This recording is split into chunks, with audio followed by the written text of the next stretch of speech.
ஒவ்வொரு மாதமும் 1 கோடிக்கும் அதிகமான பார்வையாளர்களை சென்று சேரும் பேசு தமிழா பேசு சேனலில் உங்கள் நிறுவனத்தை விளம்பரப்படுத்த வேண்டுமா? திரையில் தெரியும் எண்ணை இப்போதே தொடர்பு கொள்ளுங்கள். ஆன்டிக்ஸ் கிளாக்ஸ் எனப்படும் மிக பழமையான கடிகாரங்கள் நம்முடைய அலுவலகத்தில் சிறப்பு தள்ளுபடியில் விற்பனைக்கு உள்ளது. தொடர்பு கொள்ள வேண்டிய தொலைபேசி எண் 9092547007.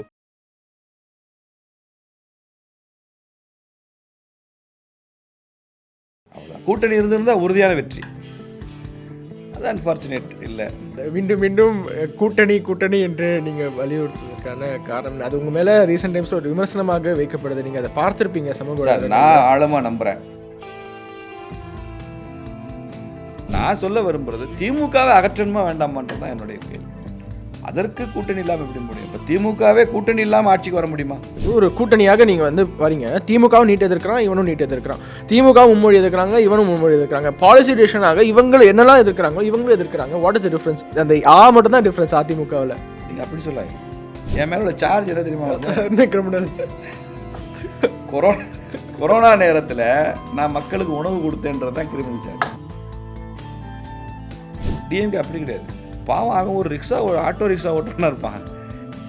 அவனுக்கு முகநூலில் என்னமோ வந்திருக்கும், அதை ஃபார்வேர்ட் பண்ணியிருப்பான். கேஸு வந்ததை ஃபார்வேர்ட் பண்ணியிருப்பான். கேஸு எஃப்ஐஆர் ரிமாண்டுன்றதுலாம் உச்சபட்சம்ல. இந்த டங்ஸ்டன் ரத்து இந்த விஷயத்துக்கு யாராவது ஒருத்தருக்கு தான் கிரெடிட் கொடுக்கணும்னா அண்ணாமலை அவர்களுக்கு இந்த கிரெடிட்டை கொடுக்கலாம். மக்களுடைய பல்ஸும் புரிந்து கொண்டு மத்திய அரசாங்கம் எந்த அணுகுமுறைகளை சிந்திக்கும் என்பதையும் தெரிந்து கொண்டு இதையும் கனெக்ட் பண்ணுற ஒரு லீடராக அற்புதமாக செயல்பட்டார்.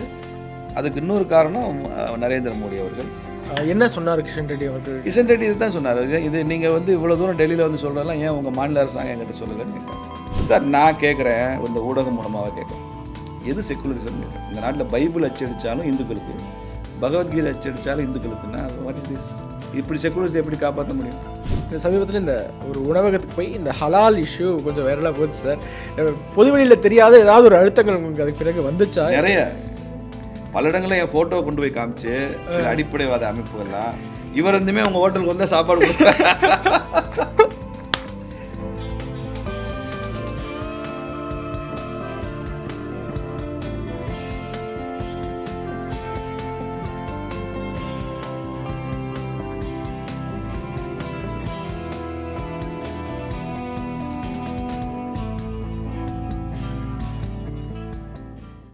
அண்ணாமலை அவர்கள் கூட ஒரு இன்டர்வியூவில் சொல்லும்போது நீங்கள் தேர்தலில் போட்டிட்டால் தான் ஒரு கம்ப்ளீட் அரசியல்வாதி ஆவீங்க என்று கூட சொல்லி. உண்மைதான்.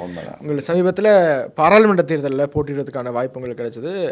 அதில் நீங்கள் போட்டியிட்ட தொகுதியில் அதிமுக 3வது இடம், பாஜக 2வது இடம் என்று மதுரையில் எப்படி இப்போ அதிமுக 3வது இடத்துக்கு தள்ள முடியும் என்று நிறைய பேர் வியந்து பார்த்தாங்க. விருதுநகர் நீங்கள் போட்டியிடுவீங்க என்று நாங்கள் நிறைய பேர் எதிர்பார்த்தாங்க. கடைசி நிமிஷத்தில் மதுரை என்று மாற்றி கொடுக்கப்பட்டது. எப்படி இருந்தது அந்த ஓவரால் அந்த அனுபவம், தேர்தல் அனுபவம்? இல்லை, எனக்கு விருதுநகர் பாராளுமன்றத்தில் விருதுநகர் மேற்கு மாவட்டத்தினுடைய பார்வையாளராக வச்சுருந்தாங்க. விருதுநகர் பாராளுமன்றத்தில் போட்டியிட நானே விருப்பம் தெரிவிச்சிருந்தேன், கட்சிக்குள்ளே சொல்லியிருந்தேன். மாநில தலைவர் அண்ணாமலை அவர்களும் எனக்கு விருதுநகர் கொடுக்கணும், விநாயகம் அவர்களும் எனக்கு விருதுநகர் கிடைக்கணுன்றதில் ரொம்ப குறியாக இருந்தாங்க. ஒரு ஸ்டேஜில் அண்ணாமலை அவர்கள் என்ன சொன்னாங்கன்னா, நீங்கள் விருதுநகர்லேயே வீடு பார்த்து இருந்துருங்க சார், நீங்கள் இன்னும் மைந்தனாக ஆயிடலாம், இல்லைன்னா உங்களை வெளியூருக்காரனு கூட சொல்ல வாய்ப்பு இருக்குது, அதெல்லாம் கூட தவிர்த்துடலாம், நீங்கள் விருதுநகருக்கு போய். நான் சொன்னேன், என் சொந்த ஊரே விருதுநகர் பார்த்து வருது, நான் மண்ணின் மைந்தன் தான் அப்படின்னு சொன்னேன். அப்புறம் ஒரு ஸ்டேஜில் பல கூட்டணி கட்சிகள் கூட விருதுநகர் கேட்குறாங்க. விருதுநகர் நான் சொல்லிட்டேன், நான் நெகோஷியபிள் விருதுநகர், அது எங்ககிட்ட கேண்டிடேட் இருக்கிறாரு, அவர் தான் நிற்பார்னு சொல்லிட்டேன்னு என்கிட்ட சொன்னார். அவருக்குமே ரொம்ப தீவிரமாக விருதுநகர் கொடுக்கணும்னு வந்துச்சு. பட் கடைசியில் லாஸ்ட் மினிட் டெவலப்மெண்ட் அண்ணன் சரத்குமார் அவர்கள் வர்றாரு, அவருடைய கட்சியவே மெர்ஜ் பண்ணுறாரு. அப்போ அவருக்கு நம்ம ஒரு இடம் கொடுக்கணும். அப்போ அந்த சரத்குமார் அவர் நாடார் சமுதாயத்தை சார்ந்தவர், ராதிகா அக்கா நாயுடு சமுதாயத்தை சார்ந்தவங்க. அந்த விருதுநகர் நாடாளுமன்றமே நாடார், நாயுடு, ரெட்டியார், மறவர் சமுதாயம், தேவர் சமுதாயம், தேவேந்திர குல வேலை, இப்படி ஒரு காம்பினேஷன் அங்கே பிரமாதம் அமைஞ்சிருக்கும். அப்புறம் இந்த பக்கம் திருப்பரங்குன்றம், திருமங்கலம் வந்தீங்கன்னா பிரமலைக்கல்லர் சமுதாயம், இப்படி ஒரு காம்பினேஷன் இருக்கிற ஒரு பகுதி. அதனால் நம்ம அவங்களுக்கு ஒரு சீட்டு கொடுக்கணும், அவங்களுக்கு நம்ம நம்பி கட்சியவே மெர்ஜ் பண்ணுறாங்கன்னு சொல்கிறப்ப ஐ செட் ஓகே. நான் ஒன்றும் எந்த மறுப்பு சொல்ல மாட்டேன். எனக்கு எப்படின்னா, ஆர்எஸ்எஸில் என்ன பழக்கம், I will differ with you on thousands of issues, but ultimately I will obey. நீங்கள் சொன்னால் கேட்டுக்கிறேன், அவ்வளோ. பட் என் கருத்து இதுன்றதை நான் சொல்லுவேன். அது உங்களுக்கு சரியாக தப்பான்றது எனக்கு பிரச்சனை இல்லை. என் கருத்தை நான் உள்ளே பேசுவேன். அது இல்லைங்க இதுதான் சரி, இது இப்படி தான் செய்யணும்னு அமைப்பு ரீதியாக எப்போ சொல்லப்படுகிறதோ no question, only surrender, only obey. Yours obediently தான் நான் எப்பயுமே சொன்னால் கேட்டுக்கேன், அவ்வளோதான். எப்படி இருந்தது அந்த அதனால நான் அப்புறம் மதுரை சொன்னாங்க, மதுரையில் போட்டிவிட்டேன். மதுரை ஃபார்ச்சுனேட்லி நான் மதுரையில் தானே ரொம்ப வருஷமாக இருக்கிறேன். 93லேருந்து ஐ மீன் மதுரை 30 வருஷமாக மதுரையில் இருக்கேன், 32 வருஷமாக. இன்னும் சொல்ல போனால் மை செகண்ட் நேட்டிவ் பிளேஸுங்கிறது மதுரை தானே, நெக்ஸ்ட் டு மை கல்லுப்பட்டி. அங்கே இருந்தேன். அப்புறம் எனக்கு என்னென்னா இந்த சுதேசி இயக்கத்தில் வேலை செய்கிறப்போ நிறைய மதுரையினுடைய தொழில் அமைப்புகள், வர்த்தக அமைப்புகள், மகளிர் சுய உதவி குழுக்கள், என்ஜிஓஸ், இப்படி ஒரு பரந்துபட்ட அளவில் நம்ம சுதேசிக்காக வேலை செஞ்ச அந்த கான்டாக்டெல்லாம் இருக்கு இல்லையா, அதெல்லாம் அந்த தேர்தலில் உதவுச்சு. அவங்கெல்லாம் வந்து நான் இவர் நிற்கிறாரு, இந்த தடவை இவருக்கு ஓட்டு போடுவோம். ஜாதிய அமைப்புகள், சுதேசி இயக்கத்தில் நாங்கள் வந்து காஸ்ட் ஆர்கனைசேஷன்ஸ்க்கு ரொம்ப முக்கியத்துவம் கொடுப்போம். ஜாதியாகவே சோஷியல் கேபிட்டல்னு சொல்லுவோம், சமூக மூலதனம்னு சொல்லுவோம். அந்த ஜாதினால் நடக்கிற positive dimensions of the caste, positive contributions of the caste எல்லாம் நாங்கள்லாம் ஆவணப்படுத்தியிருக்கோம், நிறைய ஆவணப்படுத்தியிருக்கோம். அவங்களோடய போய் உரையாடியிருக்கோம். பல ஜாதிகளுக்கு இடையே நல்லிணக்கத்தை, நட்புறவை உருவாக்கியிருக்கிறோம். இதிலெல்லாம் ஐயா குருமூர்த்தி அவர்கள் வந்து எங்களுக்கு ரொம்ப தெளிவாக வழிகாட்டியிருக்கார். அவர் தான் இந்த விஷயத்தில் எங்களுக்கு பெரிய ஆசானவர். எப்படி சோஷியல் ஹார்மனி உருவாக்கணும், எப்படி சோஷியல் கேபிட்டலை டெவலப் பண்ணணும், வளர்ச்சிங்கிறதே எப்படி மக்களுடைய ஒருங்கிணைந்த முயற்சினால் சமூகங்கள் மூலமாக அது வெளிப்படும். இது அரசாங்கம் ஸ்பான்சர் பண்ணாமலே சமூகங்கள் எப்படி வளர்ந்து வந்திருக்கு இந்தியாவில், இந்த மாதிரி விஷயங்கள்லாம் அவர் ஒரு பெரிய என்சைக்ளோபீடியா அவர். அதனால் அவர்கிட்ட கூட இருந்தே கற்றுக்கிட்டதுனால. ரெண்டாவது சவுத் தமிழான்றது இட்ஸ் கம்யூனல் நெர்வ் சென்டர். அது இப்போ அதை வந்து சென்னையில் நாங்கள் வந்து அதை டெஸ்ட் பண்ணி பார்க்க முடியாது, கோயம்புத்தூரோட முடியாது, அது ஒரு மாதிரி மாடர்னைஸ் ஆகிடுச்சு. சவுத் தமிழ்நாடு இன்னும் ஒரு ட்ரெடிஷ்னல் கன்சர்வேட்டிவ் மைண்ட் செட் இருக்கிறதுனால, இன்னும் பாரம்பரியங்கள் இருக்கிற ஒரு பகுதிங்கிறதுனால இதெல்லாம் எங்களுக்கு உதவுச்சு. அப்போ இதெல்லாம் எங்களுக்கு எலெக்ஷன் டைமில் ஓட்டாக மாறிச்சுன்றது ஒரு காரணம். பட் மெயின் ரீசன் வந்து கட்சி, ஸ்தாபன பலம், தொண்டர்கள், மாவட்ட தலைவர்கள், தலைவர்களுடைய பிரச்சாரம். அமித்ஷா வந்தார், எனக்கு மதுரைக்கு வந்தார். அமித்ஷாஜி வரலாம் சாதாரண நடக்காது. முதல் தடவை வந்து கேன்சல் ஆகிடுச்சு, அவர் வர்றது தள்ளி போயிடுச்சு. இப்போ செகண்ட் டைம் வரும்போது மழை, இப்போயும் கேன்சல் ஆகணுமான்ற பயம் எங்களுக்கெல்லாம். பட் அவர் வந்தே தீருவேன்னு வந்தார். ஒரு மாபெரும் எழுச்சி. அப்புறம் அண்ணாமலை அவர்களது இமேஜ், அதுக்கு பெரிய ஓட்டு இருக்குது. மோடிஜி அவர்களுக்கான இமேஜ், மாற்றம் வேண்டும் என்ற எண்ணம், இதெல்லாம் சேர்ந்து ஓட்டாக மாறிச்சு. அவ்வளோதான். கூட்டணி இருந்திருந்தால் உறுதியான வெற்றி. அது அன்ஃபார்ச்சுனேட் இல்லை, பார்க்கலாம். மீண்டும் மீண்டும் கூட்டணி என்று நீங்கள் வலியுறுத்துவதற்கான காரணம் அது உங்கள் மேலே ரீசெண்ட் டைம்ஸ் ஒரு விமர்சனமாக வைக்கப்படுது. நீங்கள் அதை பார்த்துருப்பீங்க சமூக. சார், நான் ஆழமாக நம்புகிறேன். பட் கட்சி என்ன சொன்னால் நான் கேட்டுப்பேன், அது வேறு விஷயம். பட் நான் ஆழமாக நம்புறது என்னென்னா, தேர்தல் என்பது நமது செல்வாக்கை நிரூபிக்கிற இடம் இல்லை, உங்கள் பலத்தை காட்டுகிற இடம் தேர்தல் கிடையாது. தேர்தல் என்பது வெற்றியடைய வேண்டிய இடம். Election is the place to win, not to show your strength. எனக்கு வந்து எவ்வளோ பலம் கூடிடுச்சு பாருங்கன்றது. ஏன்னா இந்த கூடுதல் பலம் என்பது எப்போதுமே நிலைத்த தன்மை உள்ளது இல்லை. புரியுதுங்களா உங்களுக்கு? அப்போ டெமோக்ரஸியில் first you must fix your enemy first. அதெல்லாம் கற்றுக்கொள்ள வேண்டிய அரசியல் பாடம் வந்து எதிரி யாருன்னு முதல்ல ஃபிக்ஸ். எதிரிங்கிறத திமுகன்னு ஃபிக்ஸ் பண்ணியாச்சு. அப்போனா எதிரி திமுகன்னு ஃபிக்ஸ் பண்ணியாச்சுன்னா நீங்கள் வந்து அந்த எதிரிக்கு எதிரான ஓட்டுகள் சிதறக்கூடாதுன்றதில் எல்லோரும் பொறுப்போடு செயல்படும். எல்லா கட்சியும் பொறுப்போடு செயல்படும், சின்ன கட்சியோ பெரிய கட்சியோ. அப்படி இருந்திருந்தா திமுக இவ்வளவு ஊழல் பண்ண முடியாது, இவ்வளவு பார்லிமெண்ட்டில் போய் பிரச்சனை பண்ண முடியாது, பாராளுமன்றத்தை முடக்கிறேன்னு பேச முடியாது, அங்கே போய் சவால் விட்டுட்டுலாம் இருக்க முடியாது. ஒரு உதாரணத்துக்கு 2024 தேர்தலுக்கு பிறகாக அதிமுகவினுடைய எஸ்பி வேலுமணி அவர்கள் சொன்னார், கூட்டணி இருந்தது தான் நாங்கள் 35 சீட் ஜெயிச்சிருப்போம் தான் சொன்னார். இதுவே அவங்க 2021க்கு முன்னாடியோ 2019க்கு முன்னாடி என்ன சொல்ல ஆரம்பிச்சாங்கன்னா, பிஜேபி தான் எங்களுக்கு லைபிலிட்டி என்று சொல்ல ஆரம்பிச்சாங்க. அப்போது இப்போ பிஜேபி லைபிலிட்டி இல்லை நிரூபணம் ஆயிருக்கு இல்லையா? அதைத்தானே நான் பிரச்சனைன்னு சொல்கிறேன். அந்த மாதிரிலாம் அவங்களுடைய அந்த பேச்சுக்கள் தான் இந்த கூட்டணி முறிவுக்கே காரணம். சில பிடிவாதங்கள், தேவையற்ற பேச்சுக்கள், சில மூத்த அமைச்சர்களாக இருந்த அவங்களுடைய ஒரு ப்ரோவோகேட்டிவ் ஸ்பீச்சஸ், இதெல்லாம் சேர்ந்தா இட் ஸ்பாயில் எவ்ரிதிங். சரி, ஓகே. நீங்கள் இல்லை, இப்போ பிஜேபி ஒரு லைபிலிட்டி இல்லைன்னு நிறுவனம் ஆயிருக்கு, நாங்கள் ஒரு இன்னுமே 3% பார்ட்டின்னு எங்களை சொல்ல முடியாது, நாங்கள் ஒரு அடிஷன் தான் அப்படின்னு உங்களால் அடித்து பேச முடியல ஆன் த டேபிள். நிச்சயமாக பேச முடியும், நல்லது தான். சரி sir, in politics nothing is wrong. Okay, nothing is wrong in politics. நீங்கள் என்ன பண்ணாலும் கூட்டணி வச்சுக்கிட்டா கரெக்டு தான், கூட்டணி வேண்டாங்க கரெக்டு தான். இது ஒரு வகையில் பலன் கொடுக்கும், அது ஒரு வகையில் பலன் கொடுக்கும். ஆனால் நான் சொல்ல விரும்புகிறது, திமுகவை அகற்றணுமா வேண்டாமான்றது தான் என்னுடைய கேள்வி. அதற்கு கூட்டணி இல்லாமல் எப்படி முடியும்? இப்போ திமுகவே கூட்டணி இல்லாமல் ஆட்சிக்கு வர முடியுமா? 2019 ஜெயிச்சிருக்கான், 24 ஜெயிச்சிருக்கான், 21 ஜெயிச்சிருக்கான், 2 உள்ளாட்சி தேர்தல், தொடர்ந்து 5 தேர்தலில் திமுக தொடர்ந்து வெற்றி பெற்று தொடர்ந்து எடப்பாடி தோல்வி அடைஞ்சதுக்கு காரணம் திமுக வலிமையான கூட்டணி அமைச்சது தானே. அந்த கூட்டணியில் கிராக்கே வராமல் பார்த்துக்கிறாங்கல்ல. அங்கங்கே சின்ன சின்ன விஷயங்கள் இருந்தால் கூட உடனே அதை செட்ரைட் பண்ணிடுறாங்கல்ல. பெருசாக ஈகோ விளையாட விடுறது அனுமதிக்கிறது இல்லை. அப்படி ஒரு அணுகுமுறை வந்து இங்கே இல்லை. ஏன்னா இங்கே வந்து அப்படி இல்லை. திமுகவோட கூட்டணி கட்சிகள்லாம் கொத்தடிமை கட்சியெலாம் இருக்குது. காங்கிரஸ் கட்சிக்கு தான் இனிமேல் வளர வேண்டும் என்ற எண்ணம் இல்லை. கம்யூனிஸ்ட் கட்சிக்கு இப்போ அவங்க கொடுக்குற 4 சீட்டை தாண்டி 5ஆவதாக ஒரு பார்லிமெண்ட் சீட்டை அவங்க கேட்பாங்களான்னா இன்னும் 50 வருஷம் ஆனாலும் கேட்க மாட்டாங்க. அவங்க இருக்கிறது போதுன்ற இடத்துக்கு அவங்க வந்துட்டாங்க, ஸ்டேக்னேட் ஆகிட்டாங்க. தமிழ்நாட்டில் ஏன் பிரச்சனை வருதுன்னா, பிஜேபி வளர்கிற கட்சிங்கிறப்ப எங்கள் ஆஸ்பிரேஷன்ஸ் கூடிக்கிட்டே தான் இருக்கும். ஒரு உதாரணமாக அப்போ என்ன ஆகும்னா, இவங்களை மேலே வளர்த்து விடக்கூடாதுன்ற எண்ணம் எல்லாருக்குமே இருக்கும், அதிமுக உட்பட. அதனால் அவங்களே சஃபர் ஆகுறாங்க. என்னை வளரக்கூடாதுன்னு நீங்கள் நினச்சிங்கன்னா உங்கள் எதிரியால் நீங்கள் அதிகமாக சஃபர் ஆகுறீங்க. அதையும் நீங்கள் புரிஞ்சுக்கணும். இப்போ 26 திமுக போயிருச்சுன்னு வச்சுக்கோங்க, கூட்டணியோட அதிமுக பாஜக கூட்டணியோட போயிருச்சுன்னு வச்சுக்கோங்க, 31 திரும்பி வராது அப்படிங்கிறதுக்கு என்ன கேரண்டி? அதனால தான் என்ன சொல்கிறாங்கன்னா, இப்போது அதிமுக பாஜக கூட்டணி இருந்துச்சுன்னா மீண்டும் வந்து பாஜகவுடைய வளர்ச்சி அப்படிங்கிறது தடைப்படும். அதிமுக முதுகில் சவாரி பண்ணுற லாங் டேர்மில் சின்னம் தெரியாமல் பாஜக தனித்து பலம் தெரியாமல் அப்படியே இருந்துவிடும் அப்படிங்கிற ஒரு கருத்து வைக்கிறாங்க. இல்லை, இப்போ 26 கூட்டணி வேணுமா வேணாமா? திமுகவை வீட்டுக்கு அனுப்பணுமா இல்லை ஆட்சியில் தொடரலாமான்றதான் கேள்வி சார். நீங்கள் மற்ற கொஸ்டின்லாம் எக்ஸ்ட்ரா கொஸ்டின் சார். மெயின் கொஸ்டினுக்கு வாங்க. திமுகவை கம்பல்சரி கொஸ்டின் இது, அதெல்லாம் ஆப்ஷனல்.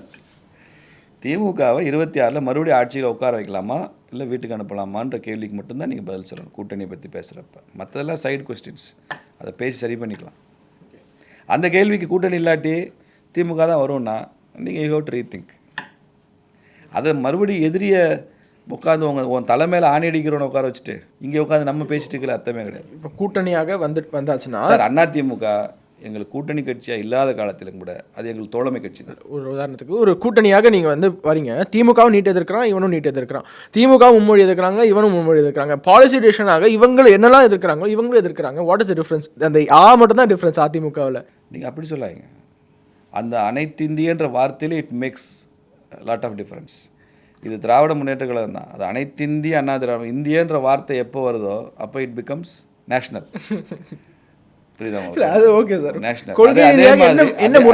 எம்ஜிஆர் இருக்கும்போதும் சரி, எம்ஜிஆர் என்ன சொன்னார்? சனாதனத்தை ஒழிக்கிறேன்னு சொல்கிற திமுகவும், நான் போய் ஏன் சங்கராச்சாரியாரை பார்க்கக்கூடாதுன்னு கேட்ட எம்ஜிஆர் ஒன்றா?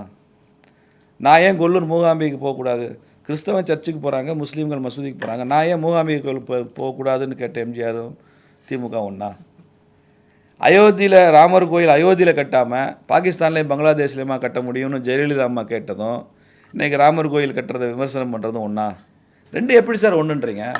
ரெண்டு ஏன் ஒன்று எப்படி ஒன்று? அப்போ வந்து ஜெயலலிதா அவர்கள் இருந்தாங்க சார், அவங்க எம்ஜிஆரே சொல்கிறேன். ஜெயலலிதா கூட இப்போ எடப்பாடி அவர்கள் சிஏ எதிர்க்கிறாரு, யூசிசி எதிர்க்கிறாரு, அதிமுக எதையெல்லாம் ஆதரித்ததோ அதெல்லாம் இப்போ எதிர்த்து கொண்டிருக்காங்க. ஒட்டுமொத்தமாக முஸ்லீம் அப்பீஸ்மெண்ட்டுக்காக சிஏஏ ஆதரித்து ஓட்டு போட்ட கட்சி அதிமுக. இப்போ எதிர்க்கிறாங்களா சார்? 370 சட்டப்பிரிவை நீக்குவதுக்கு ஆதரித்து ஓட்டு போட்டது அதிமுக இருக்குல்ல. தலாக் முத்தலாக் ஒழிப்புக்கு ஆதரித்து ஓட்டு போட்டது அதிமுக. இப்போ இங்கே வந்து அவங்க வேற ஒரு டோனில் பேசினா அவங்க எம்பிக்கள் ஏன் ஓட்டு போட்டாங்க?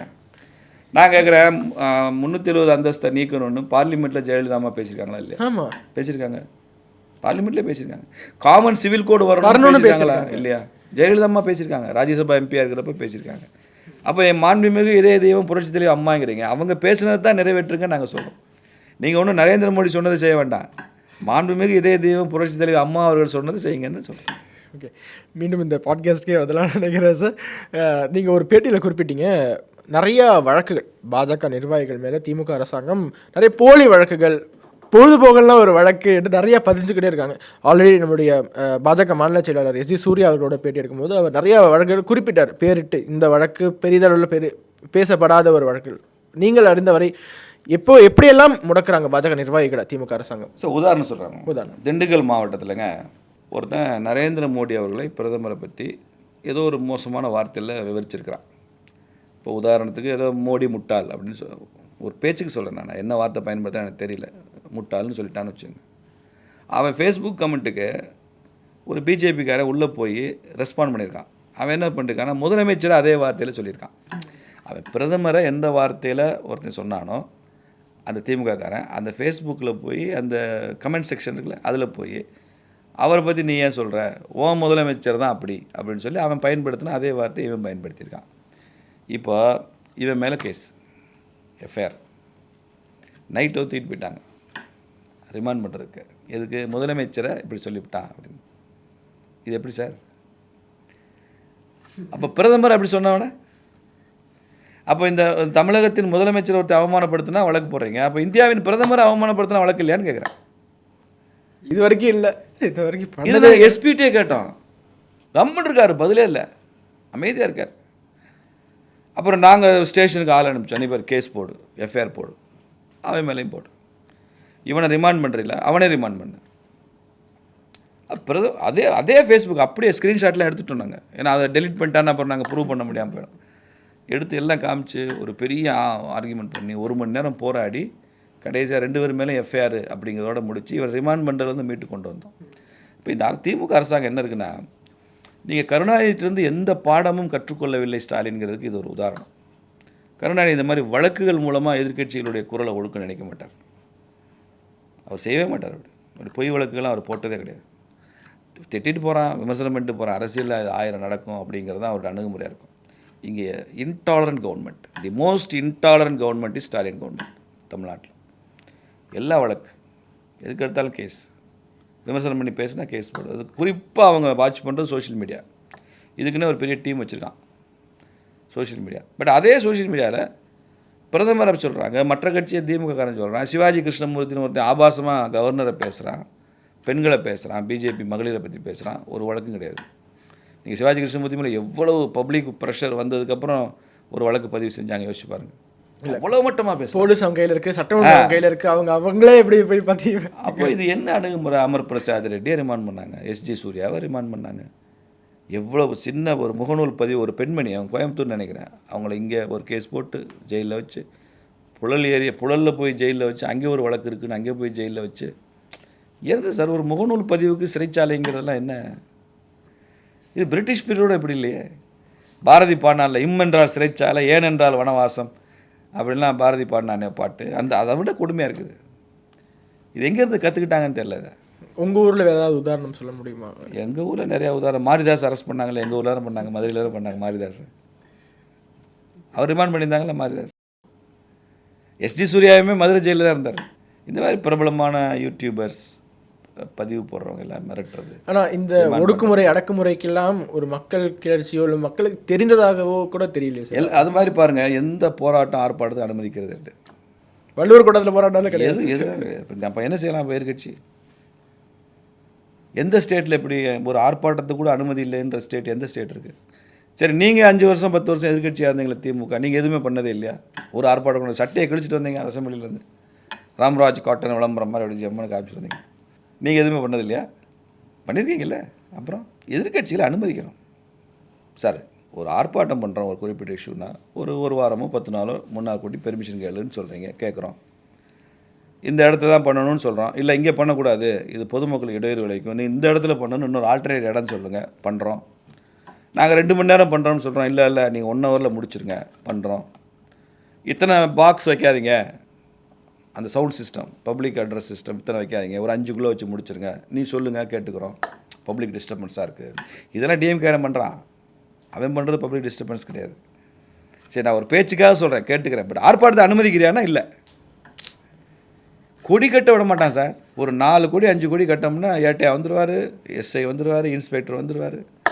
என்ன பிஜேபி கூட்டம் நடக்குது, ஒரு 10 கோடி கட்டியிருப்பான். புத்தானத்தில் ஒரு கூட்டம் நடந்துச்சு மணப்பாறை பக்கம், ஒரு 10-20 கோடி கட்டோம்னா ஏட்டையா எஸ்பி டிஎஸ்பி எல்லாம் வந்துடுவாங்க அந்த ஸ்பாட்டுக்கு. வந்து கொடி கட்டாது, அதை கட்டாத, இது அது ஒன்றொன்றுக்கும் போராடணும். லோக்கலில் கீழே இருந்து ஃபைட் பண்ணால் தான். ராத்திரி 12 மணிக்கு வந்து ஒருத்தர் 2 போலீஸ் வந்து எடுத்து போடு, அதை போடுன்னு சொன்னால் எல்லாம் வீட்டில் தூங்கிட்டு இருப்பான், கொடியை கட்டிட்டு வந்து தூங்கியிருப்பான். உடனே ஃபோன் வரும், உடனே போவான் ஸ்பாட்டுக்கு, வாக்குவாதம் இதை பண்ணி அவன் 10 கோடி, அவன் 2 கோடி, அவர் போலீஸ்கார் 2 எடுத்துகிட்டு போவார், இவன் 2 கோடியை வம்பா வைப்பான், அதில் வழக்காகும்.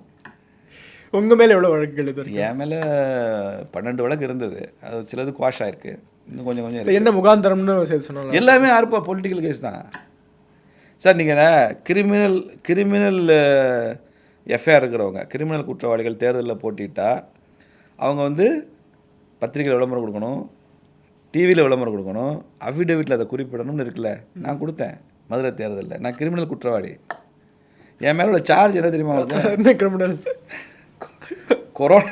கொரோனா நேரத்தில் நான் மக்களுக்கு உணவு கொடுத்தேன்றது தான் கிரிமினல் சார்ஜ் ஷீட்டே அப்படி தான். இவ்வளோ ஒரு கிரைம் பண்ணிட்டு எப்படி சார் போய் அதாவது லாக்டவுன் டைமில் வீட்டை விட்டு வெளில வந்து மக்களை சந்தித்து ஒரு உணவு டிஸ்ட்ரிபியூட் பண்ணார், அரசாங்கம் அப்படி பண்ணக்கூடாதுன்னு சொல்லியிருக்கு, அதை பண்ணதுனால என் மேலே கேஸ்.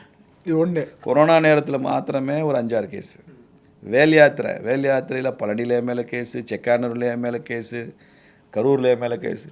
ஏன்னா வேல் யாத்திரை மீட்டிங் நடந்துடும், ப்ரொசஷன் போகும்போது எல்லோரும் அரெஸ்ட் பண்ணிடுவாங்க. நம்ம எங்கெங்கெல்லாம் எல்முருகன்ஜி கூட போகிறோமோ எல்லா இடத்துலையும் நம்ம மேலே கேஸு. ஓகே. பஞ்சமி கேஸ் என் மேலே, defamation case, Murasoli trust. Sir இந்த அரசாங்கம் எப்படி இருக்கு பாருங்க, திமுக எப்படி இருக்கு பாருங்க. பக்கத்து வீட்டில் என்னையை கொல்றான்னு சத்தம் கேட்குதுன்னு வச்சுங்க, ஒரு ஆணும் பெண்ணும் சத்தம் கேட்குது. இப்போ நீங்கள் என்ன செய்வீங்க? சவுண்டு வருது, கொலை செய்ய பார்க்குறான் அப்படின்னு சவுண்டு வருது. என்னென்னு போய் பார்ப்பீங்களா, போலீஸுக்கு ஃபோன் பண்ணுவீங்களா? ஏதோ பிரச்சனை என்ன செய்வீங்க? நீங்கள் போய் ரிஸ்க் எடுக்க மாட்டீங்க, போலீஸுக்கு ஃபோன் பண்ணி இந்த மாதிரி சத்தம் கேட்குதுங்க என்னன்னு தெரியல வந்து பாருங்க அப்படின்னு சொல்லுவீங்க. உங்கள் மேலே போலீஸ் கேஸ் போட்டால் என்ன செய்ய? அது மாதிரி பஞ்சமி கேஸில் நான் என்ன சொன்னேன், தமிழ்நாட்டில் இந்த முரசொலி ட்ரஸ்ட்டு பஞ்சமி நிலத்தை வந்து எடுத்துக்கிட்டதா பரவலாக பேசுகிறாங்க, எனக்கு அது என்னன்னு தெரியல, பட் எஸ்சி கமிஷன் அது என்னன்னு பாருங்கள் அப்படின்னு நான் ஒரு கடிதம் கொடுக்குறேன். இவ்வளோதான் என் கடிதத்தோட சாராம்சமே இவ்வளோதான். அது ஊடகங்கள்லாம் வெளியிட்டிருக்கேன். கமிஷனில் போய் ஒருத்தர் ஒரு பெட்டிஷன் கொடுக்குறத டிஃபமேஷன் சொல்கிறாங்க. எப்படி? நான் பொது வழியில் பேசுனா தான் டிஃபமேஷன், கமிஷனில் போய் பெட்டிஷன் கொடுக்க எப்படி டிஃபமேஷன்? வழக்கு இருக்குது, ஒவ்வொரு வழக்காக எல்லா வழக்கு எல்லாத்தையும் ஃபேஸ் பண்ணி தான் இருக்கோம். சிலதுக்கு வாஷ் பண்ணுறோம், சிலதை ட்ரையல் நடத்துகிறோம், கேஸ் நடந்து விடுதலை ஆகுது, அக்யூட் ஆகுது, அப்படியே போயிட்டே இருக்குது. இப்படி என் மேலே மட்டும் இல்லை, இப்போ அண்ணாமலை அவர்கள் மேலே எக்கச்சக்கமான கேஸ் இருக்கும். அவர் டிஆர் பாலுவே டெஃபமேஷன் போட்டிருக்காரு அந்த டிஎம்கே ஃபைல்ஸுக்கு, அவர் கோர்ட்டுக்கெலாம் போனார். அந்த மாதிரி நிறைய வரத்தான் செய்யும். ஆனால் இது திமுகவினுடைய டிப்பிக்கல் கேரக்டர் ஆஃப் டிஎம்கே தான். இதனால தான் திமுக மாதிரி வழக்குகள் மூலமாக எதிர்க்கட்சிகளின் குரலை வந்து ஒடுக்க நினைக்கிறது, அதை பரவலாக்குறது கீழ்மட்டம் வரைக்கும். முன்னால் எப்படின்னா, இப்போ ஜெயலலிதா அம்மா கூட வழக்கு போடுவாங்க, பட் அந்த டாப் பீப்புள் மேலே, சில பத்திரிகையாளர்கள் மேலே, டிஃபமேஷன் பண்ணவங்க மேலே அப்படி வழக்கு போடுவாங்க. இப்போ நக்கீரன் மேலே வழக்கு போடுவாங்க, ஹிந்து ராம் மேலே கூட ஏதோ வழக்கு ஜெயலலிதா அம்மா போட்டாங்கன்னு நினைக்கிறேன். அப்படி அந்த மாதிரி டாப் லெவலில் வரும். டிஎம்கே அப்படி கிடையாது. பாவம், அவன் ஒரு ஆட்டோ ரிக்ஷா ஓட்டுறனா இருப்பான், அவனுக்கு முகநூலில் என்னமோ வந்திருக்கும், அதை ஃபார்வேர்ட் பண்ணியிருப்பான், கேஸு வந்ததை ஃபார்வேர்ட் பண்ணியிருப்பான், கேஸு எஃப்ஐஆர், ரிமாண்டுன்றதுலாம் உச்சபட்சம்ல, உச்சபட்சம் ரிமாண்டுன்றதுக்கு. எஃப்ஐஆர் போடுறது, கேஸ் நடத்தாத பரவாயில்ல, அப்படி உச்சபட்சம் பண்ணுவாங்க. அவன் யாரானா ஒரு கொத்தனாராக இருப்பார், அவர் இல்லை ஒரு பிளம்பராக இருப்பார், சாதாரண ஆளாக இருப்பான், அவனுக்கு இந்த சென்சிட்டிவிட்டியாக தெரியாது, இதுக்கு பின்னால் சட்டங்கள் என்ன இருக்குலாம் அவனுக்கு தெரியாது. ஏதோ வருது ஃபார்வர்ட் பண்ணுறான், இல்லை அவனே ஏதாவது ஒரு கண்டென்ட் போடுறான். பார்ட்டி அவர்களுக்கு சப்போர்ட் தொடர்ச்சியாக கொடுத்துக்கொண்டே எல்லாருக்கும், அவங்க வழக்கு இருக்கிற எல்லாருக்குமே வழக்கறிஞர் பிரிவு மூலமாக அந்தந்த மாவட்டங்கள்லையும் சரி மாநில அளவுலையும் சரி தொடர்ந்து சப்போர்ட் இருக்கு, பண்ணிட்டு தான் இருக்காங்க. மதுரை அப்படின்னு சொன்னீங்க, மதுரையில் சு வெங்கடேசன் என்றவுடன் உங்களுக்கு நினைவுக்கு வருது என்ன? சு வெங்கடேசன் தனிப்பட்ட முறையில் எனக்கு நல்ல நண்பர் தான். ஓகே. அவருடைய காவல் கோட்டம் பற்றிலாம் அவரே என்னை அழைத்து சில இடங்களில் பேச சொல்லியிருக்கிறார். அப்போ அவர் எம்பியும் இல்லை, அப்போ நான் பிஜேபியிலும் இல்லை, ரொம்ப வருஷத்துக்கு முன்னால். மடிஷியாவில் நடந்த ஒரு நிகழ்ச்சியிலலாம் அந்த காவல் கோட்டம் புத்தகத்தை நான் தான் ரிவ்யூ பண்ணேன். அந்த நிகழ்ச்சிக்கு வெங்கடேசன் வரல. வெங்கடேசனுக்கு ஒரு தம்பி உண்டு, அவங்க ட்வின்ஸு, அவரும் வெங்கடேசன் மாதிரியே இருப்பார். ஓகே. நான் கூட சொல்லுவேன், பிரச்சாரத்துக்கு நீங்கள் போக முடியாது, உங்கள் தம்பி அனுப்பிச்சிடலாம், யாரும் பார்லிமெண்ட்டுக்கு தம்பி அனுப்பிச்சிடலாம், அவ்வளோதான் அப்படின்னு சொல்லுவேன். அந்த மாதிரி தம்பி வந்தார். அந்த புக்கே நான் தான் ரிவ்யூலாம் பண்ணேன். பழகிறதுக்கு நல்ல நண்பர் தான், பட் அவருடைய கொள்கை தேச விரோதமானது தானே. ஒரு கூட்டத்தில் வெங்கடேசன் பேசுகிறப்போ நானும் அவரும் கலந்துக்கிட்ட கூட்டத்தில் அவர் சொன்னார், நாங்கள் வந்து மல்லிகை விவசாயம் பண்ணுவோம் சின்ன வயசில், எங்களுக்கு மலர் விவசாயம் தான் எங்களுக்கு, அதனால் மல்லிகை ரோஜா இதெல்லாம் விவசாயம் பண்ணி நாங்கள்லாம் வியாபாரம் பண்ணியிருக்கேன் அப்படின்னு இந்த கூட்டத்தில் பேசினார். நான் அதுக்கப்புறம் பேசும்போது சொன்னேன், அவங்களுக்கு மல்லிகை ரோஜாலாம் பிடிக்குது, தாமரை ஐயா பிடிக்கல, தாமரைனா மட்டும் ஏன் இவ்வளோ வெறுப்பு, மல்லிகை ரோஜா மேலே இவ்வளோ அன்பு அப்படின்னு சொல்லி கிண்டலாக சொல்லிட்டு இருந்தோம்னு வச்சுங்களேன். மார்க்சிஸ்ட் சித்தாந்தமே, கம்யூனிஸ்ட் சித்தாந்தமே ஒரு டெட் ஃபிலாசபிங்க, டெட் ஐடியாலஜி, அது செல்லுபடியாகாது உலகமெல்லாம். அந்த பழசை கட்டிக்கிட்டு அழுதுகிட்டு, செத்த பணத்தை கட்டி வச்சுக்கிட்டு அழுதுகிட்டு ஒப்பாரி வச்சுட்டு இருக்கிற வீடு மாதிரி தான் கம்யூனிஸ்ட் கட்சி, கம்யூனிஸ்ட் கொள்கை, அவ்வளோதான், ஆல்மோஸ்ட் டெட். உலகத்தில் அது தோன்றிய நாடுகள்லேயே மறைந்த பிறகு அது தோற்றுவிக்கப்பட்ட நாடுகளில் அதனுடைய ரெஸ்பான்ஸ் எப்படி இருக்குது இன்றைக்கி பாருங்கள். இந்தியாவிலே மொத்தமே 5 எம்பி தான் லெஃப்ட்டுக்கு, இடதுசாரி எம்பிக்கள். அது 4 ஸ்பான்சர்ட் பை டிஎம்கே. ஒரே ஒரு எம்பி தான் அவங்க சொந்த செல்வாக்கில் இந்தியா பூரா ஜெயிச்சிருக்காங்க. இவன் நம்மளை பற்றி இவ்வளோ பேசிட்டு இருப்பாங்க. நீங்கள் நோட்டா விட குறைச்சி வாங்குற கட்சி, மார்க்சிஸ்ட் கட்சி பேசுது, கேவலமாக இல்லை. அவருடைய செயல்பாடுகளாக என்ன பார்க்க? செயல்பாடுகள் வந்து ஒன்றுமே இல்லைங்க. அவர் ஒன்றும் மக்கள் பிரச்சனைகள்லாம் தலையிடுறதில்ல. அவர் ட்விட்டரில் பதிவு போடுறதோடையும் பாராளுமன்றத்தில் ஏதோ தமிழில் பேசி ஒரு சுவையா பேசுகிறதோடையும் அவருடைய இது முடிஞ்சு போச்சு. அதில் இந்த செங்கோல் விஷயத்தில் ரொம்ப மட்டரகமாக பேசியிருந்தார். அங்கே உள்ள எந்த விதமான மக்கள் பிரச்சனை, இப்போ டங்ஸ்டன் பிரச்சனையை கூட எதிர்மறையாக தான் அவரால் கிளப்ப முடிஞ்சதை தவிர அதை தீர்த்து வைக்கிற இடத்துல அவர் இல்லை. அங்கே இல்லை. முல்லை நகர்னு ஒரு பகுதி இருக்குது மதுரையில். கிட்டத்தட்ட ஒரு 1000 வீடுகளை வெக்கேட் பண்ணணும்னு சொல்கிறாங்க நீதிமன்றத்தில், அதை ஏதோ ஆக்கிரமிச்சதுன்னு சொல்லி. அதில் கூட தலையிட்டு எந்தெந்த வீடுகளை வெக்கேட் பண்ணணும், அவங்களுக்கு மறு வாழ்வாதாரம் எப்படி கொடுக்கணும், குடியமர்த்தப்படுகிற இடங்களை பற்றின என்ன ஒரு புரிதல் இருக்குது, இது எதுலேயுமே அவர் தலையிடுறதே இல்லை. கேட்டால் பாட்டாளிகளின் தோழன், ஏழைகளின் பங்காளன் இப்படிலாம் சொல்லிட்டு போகிறாங்களே தவிர கம்யூனிஸ்ட் கட்சிக்கும் காமன் மேனுக்கும் சம்மந்தமே இல்லாமல் போச்சு. மதுரையில் சம்மந்தம் இல்லை. வெங்கடேசனுக்கு அதுவும் இல்லை. அவர் வந்து ஒரு எலீட் லெவலில், ஒரு திங்கர் லெவலில் ஏதோ பேசிட்டு போகிறாருன்றதை தாண்டி அஃப்கோர்ஸ் அவர் மதுரை மக்களுக்கு ஒன்றும் துரோகமும் பண்ணல. வந்து கட்ட பஞ்சாயத்து பண்ணி 4 ரவுடிகளை விட்டு ஏவி விட்டு ஒரு அரசியல் பண்ணுற, கேரளாவில் மார்க்சிஸ்டுகள் பண்ணுற அரசியல் இருக்குல்ல, ஒரு ரவுடித்தனமான அரசியல். ஆமாம், அதனால் அவர் மார்க்சிஸ்ட் வெங்கடேசனும் சரி, விருதுநகரில் மாணிக் தாக்கூர் எம்பியும் சரி, அவங்களாம் தொகுதிக்குள்ளே வரலைனாலே மக்கள் ஹாப்பி தான், ஒன்றும் தொந்தரவு இல்லை. மாணிக் தாக்கூரை பற்றி அப்படி தான் சொல்லுவாங்க, ஒரு பிரச்சனை இல்லை சார், 5 வருஷத்துக்கு ஒரு தடவை தான் வருவார், நாங்கள் ஒரு ஓட்டை போட்டு விட்ருவோம், அதுக்கப்புறம் அடிக்கடி வந்து எங்கள் தொந்தரவு பண்ண மாட்டார் சார். அதுவே ஒரு எம்பியோடைய சிறப்பாக போச்சு. இப்போ இல்லை திமுக கூட்டணி இல்லைன்னு வச்சுக்கோங்க, அவங்கள்ட்ட அவங்க எப்படி இருப்பாங்க, எந்த நிலைமையில் இருப்பாங்க? ஆட்சியாக இருக்காது, கோவணம் கூட இருக்காது, எதுவுமே இல்லை. டிஎம்கேனால தான் விடுதலை சிறுத்தைகளுக்கு 2 எம்பி, காங்கிரஸுக்கு ஒரு 7-8 எம்பி, மார்க்சிஸ்ட்டுக்கு கம்யூனிஸ்டுகளுக்கு ஒரு 4 எம்பிலாம் திமுகனால் வர்றது தான். இல்லைன்னா அவங்களுக்கு வாழ்வே கிடையாது, எதிர்காலம் கிடையாது. அதனால தான் அடங்கி வாசிக்கிறாங்க. அவங்க நல்லா தெரியும் திமுக இல்லைன்னா நமக்கு இந்த சீட் இல்லை, இந்த பவுஸ் இல்லை என்பது நன்றாக தெரியும். அதனால் அடக்கி வாசிக்கிறாங்க. சமீபத்தில் இந்த டங்ஸ்டன் விவகாரம் நீங்கள் இப்போ கூட குறிப்பிட்டீங்க, அது ரொம்ப பூதாகாரமாக வெடித்தது. அதில் பாஜக கையாண்ட விதம் என்பது தமிழ்நாட்டில் இதற்கு முன்னாடி நடந்ததை விட ரொம்ப வித்தியாசமாக இருந்தது. எப்போவுமே ஒரு இஷ்யூனா அதை பெருசாக்கி அதை ஒட்டுமொத்தமாக பிஜேபிக்கு எதிராக எப்படி திருப்புறது தான் இங்கே இருக்கக்கூடிய எல்லா எதிர்க்கட்சிகளும் ட்ரை பண்ணுவாங்க. ஆனால் இந்த ஒரு விவகாரத்தை பொறுத்த வரைக்கும், டங்ஸ்டனை பொறுத்த வரைக்கும் பாஜகவிற்கு அது ஒரு பாசிட்டிவாக அமைஞ்சிருக்கு. பாருங்கள், நம்ம கோரிக்கை எடுக்கிறோம், மத்திய அமைச்சர் முதற்கொண்டு இங்கே வந்து நமக்கு அதை விலக்கு கொடுக்குறாங்கன்ற இந்த ஒட்டுமொத்த விவகாரத்தை நீங்கள் எப்படி பார்க்குறீங்க? டங்ஸ்டன் இல்லைங்க, இவ்வளோ எதிர்ப்பு வந்து மாநில அரசு அதை ஏற்றுக்கொள்ளவில்லை என்றாலே மத்திய அரசு அதை திணிக்க வேண்டிய அவசியம் இல்லைங்கிறது தான் மத்திய கேபினட்டுடைய முடிவு. இப்போ தமிழ்நாடு பிஜேபி, குறிப்பாக அண்ணாமலை அவர்களுடைய சிறப்பு இதில் என்னன்னு சொன்னால், ஏற்கனவே இதை வேண்டான்ற முடிவுக்கு மத்திய அரசு வந்துருச்சு. ஆனால் அது வந்து மக்கள்கிட்ட போய் சேரணும், இது பிஜேபியில் இன்ட்ரெஸ்டட் அப்படின்னு சொல்லணும், நாமளும் சொல்லி தான் இதை நிறுத்தியிருக்கோம்ன்றது மக்கள் உண்மையாக தான். அண்ணாமலை அவர்களும் பேசி தான் இதை நிறுத்தினாங்க. இது எதிர்ப்பு நிறையா இருக்குன்றதை மத்தியில் புரிய வைக்க. ஏன்னா மத்திய அரசுக்கு போதுமான தகவல்களை மாநில அரசு கொடுக்கல. அங்கே வந்து கள்ளழகர் கோயில் பாதிக்கும் அப்படின்னு நாங்கள் போய் சொல்கிறோம், விவசாயிகள் சொல்கிறாங்க, அது அமைச்சருக்கு தெரியாது. 240 கோயில்கள் இருக்குது பாதிக்கும்ன்றது அமைச்சருக்கு தெரியாது. அந்த ஒரு 400 ஏக்கர் மாத்திரம்தான் அந்த பல்லுயிர் பூங்கா அப்படின்னு சொல்கிறாங்களே, அதை மாத்திரம்தான் மாநில அரசாங்கம் எழுதியிருக்கு. மற்ற லேண்டில் உள்ள எல்லாம் எந்த இஷ்யூ இல்லைன்னு தான் எழுதியிருக்கிறாங்க. இதுவும் மத்திய அரசுக்கு தெரியாது. அப்போ மத்திய அரசுக்கு இதெல்லாம் முறையாக எடுத்து சொன்னவர் அண்ணாமலை தான். அவர் மூலமாக தான் எல்லாமே சிஸ்டமேட்டிக்காக போச்சு. மத்திய அரசும் கன்வின்ஸ்ட், இதுக்கு மேலே இதை புஷ் பண்ண வேண்டிய அவசியம் இல்லை அப்படின்ற முடிவுக்கு வர்றாங்க.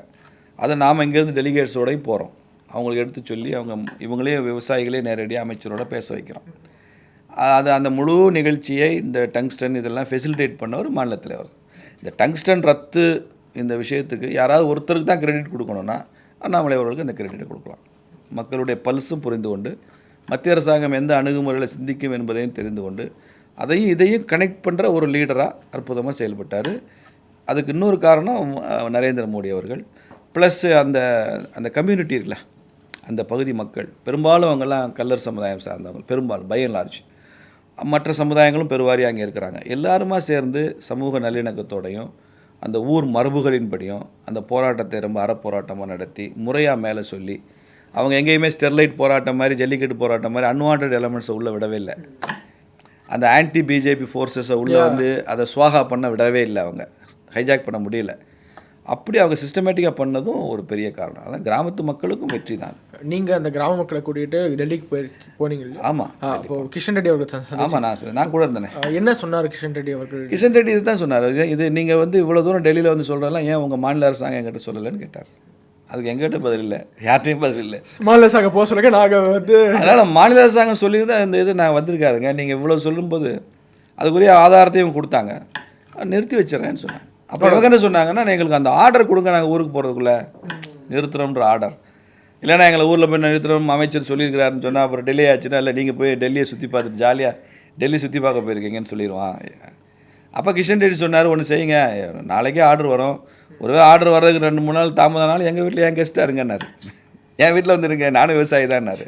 பட் மறுநாள் ஆர்டர் வந்துருச்சு. மோடி அரசாங்கம் they have their ear on the ground அப்படின்னு சார் உறுதியாக இன்றைக்கி இந்தியாவில் வந்து டெல்லிங்கிறது power centre sir, power corridor.